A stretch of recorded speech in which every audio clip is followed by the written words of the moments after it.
শাকিব খান আবারও বাচ্চার বাবা হয়েছেন। হাস্যকর ব্যাপার। মানে মজা লাগছে কি, শাকিব ভাই বলে যে আমার ঘর সংসার নাই, আমার বউ নাই, আমার কোনো সংসার নাই, সবাই আমার অতীত। আবার দেখি 3 বাচ্চার বাবা হয়ে গেল শাকিব ভাই।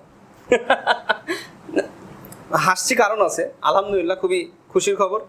মেগা স্টার ভাইজান শাকিব খান তিনি কন্যা সন্তানের পিতা হয়েছেন, আলহামদুলিল্লাহ।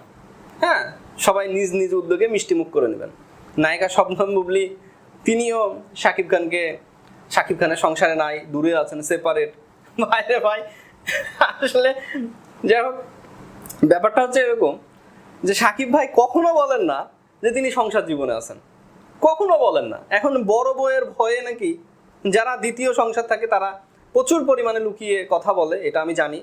আমার এক চাচার 2টা বউ আছে, তো আমার চাচা কি করে, যখন ছোট বউয়ের কাছে আছে তখন বলে যে বড় বউ অনেক অনেক খারাপ, বড় বউ রান্না ভালো না, ঘর গুছিয়ে রাখে না, ঘর পরিষ্কার করে রাখে না, সম্মান দিতে জানে না, এইভাবে কথা বলবে। যদি ছোট বউয়ের কাছে খুব ভালো হবে, আর আরামায়েশ আদর সম্মান থাকবে, খাবে।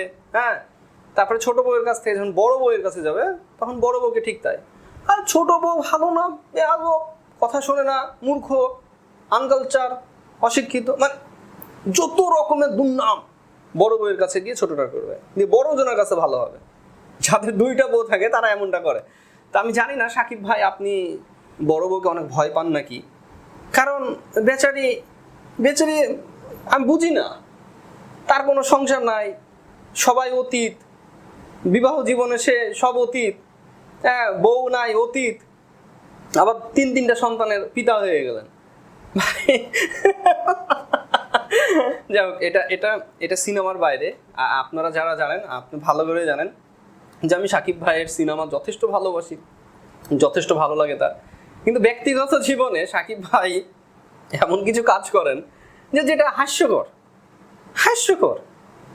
হ্যাঁ, নায়িকা শবনম বুবলি তিনি বললেন যারা কন্টেন্ট ক্রিয়েটর ছিল, যারা আর কি প্রেগনেন্টের খবর নিয়ে নিউজ করছিল, যেমন আমি উজ্জ্বল, আমিও করেছি, দেখে নিব, থানায় যাব, মামলা করব, কাঠগড়ায় যাব, কত রকমের কত নিউজ সাংবাদিকদের সামনে। এসব নোংরামি আপনারা কেন করেন? কেন এইসব নোংরামি নিয়ে কথা বলেন? কেন আপনারা গুজব রটান? কেন আপনারা ভুয়া নিউজ করেন? বাপরে বাপ, এই যে কি হলো এবার? মানে আমি বুঝি না যে 10 জনের দোয়া নিতে আপনাদের সমস্যা কি?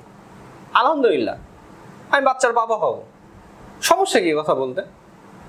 পৃথিবীর মধ্যে সবচেয়ে বড় নিয়ামত কি জানেন? এই যে সন্তানের পিতা হওয়া, যেটা আপনি কোটি কোটি টাকা দিয়ে হতে পারবেন না। আপনি গোটা দুনিয়ার সম্পদ বিক্রি করে দিলেও আপনি হতে পারবেন না, আল্লাহ না চাইলে।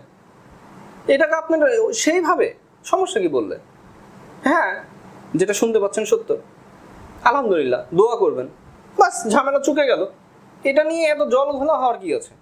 তো যাই হোক, সাকিব ভাই আপনার তো ঘর সংসার নাই, আপনার খালি সন্তান।